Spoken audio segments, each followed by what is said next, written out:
حضرت ابن عباس رضی اللہ تعالی عنہما راوی ہیں، وہ کہتے ہیں حضور اقدس صلی اللہ علیہ وسلم نے ارشاد فرمایا کہ حق تعالی شانہ کی 120 رحمتیں روزانہ اس گھر پر یعنی بیت اللہ شریف پر نازل ہوتی ہیں، جن میں سے 60 طواف کرنے والوں پر نازل ہوتی ہیں اور 40 وہاں نماز پڑھنے والوں پر نازل ہوتی ہیں اور 20 بیت اللہ شریف کو دیکھنے والوں پر نازل ہوتی ہیں۔ سبحان اللہ۔ میرے محترم دوستو، بیت اللہ شریف کا صرف دیکھنا بھی عبادت ہے۔ حضرت سعید بن المسیب رحمۃ اللہ علیہ تابعی ہیں، فرماتے ہیں کہ جو ایمان و تصدیق کے ساتھ کعبہ شریف کو دیکھے وہ خطایا سے، گناہوں سے ایسا پاک ہو جاتا ہے جیسا آج ہی پیدا ہوا۔ حضرت ابو الصائب مدنی رحمۃ اللہ علیہ کہتے ہیں کہ جو شخص ایمان و تصدیق کے ساتھ کعبہ کو دیکھے اس کے گناہ ایسے جھڑتے ہیں جیسے پتے درخت سے جھڑ جاتے ہیں، اور جو شخص مسجد میں بیٹھ کر بیت اللہ کو صرف دیکھتا رہے، چاہے طواف نوافل وغیرہ نہ پڑھے، وہ افضل ہے اس شخص سے جو اپنے گھر میں نوافل پڑھے اور بیت اللہ شریف کو نہ دیکھے۔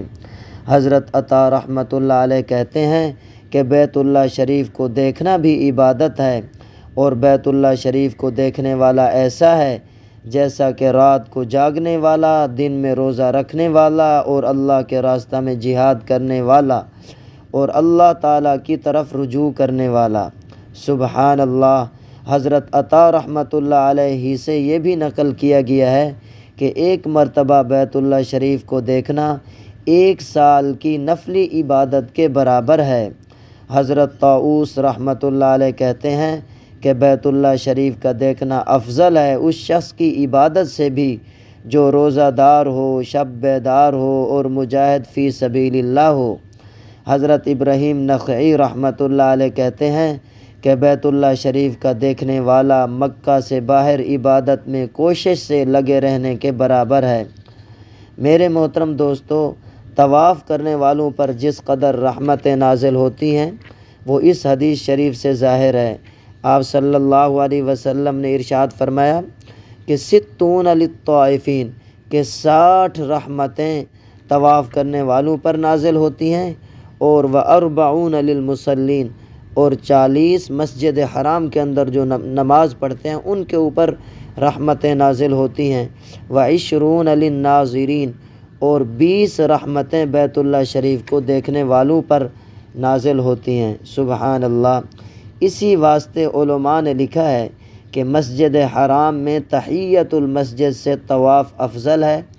اگر کسی وجہ سے طواف نہ کر سکے تو تحیۃ المسجد پڑھے، ورنہ بجائے تحیۃ المسجد کے مسجد میں جاتے ہی طواف کرنا افضل ہے۔ البتہ اگر نماز کا وقت قریب ہو تو پھر اس وقت طواف نہ کریں۔ میرے عزیزو، خوش قسمت ہیں وہ لوگ جن کو اللہ جل شانہ اپنے لطف و فضل سے کثرت سے طواف کرنے کی توفیق عطا فرماتے ہیں۔ حضرت کرز بن وبرہ رحمۃ اللہ علیہ ایک بزرگ تھے جن کا معمول ہمیشہ روزانہ 70 طواف دن میں اور 70 طواف رات میں کرنے کا تھا، جس کی مسافت 30 میل روزانہ کی ہوئی، اور ہر طواف کے بعد 2 رکعت تحیۃ الطواف کی پڑھتے تھے، تو کل 280 رکعتیں ہوئیں۔ میرے عزیزو، ان کے علاوہ 2 مرتبہ روزانہ قرآن پاک ختم کرنے کا معمول تھا۔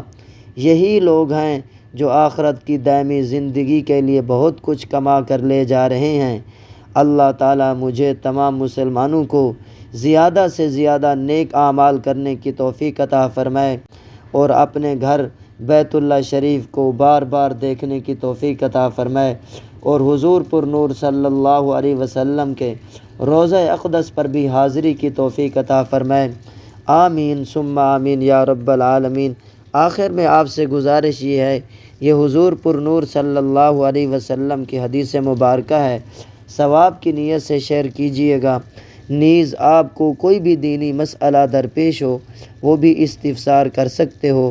مفتی محمد افضل فی ان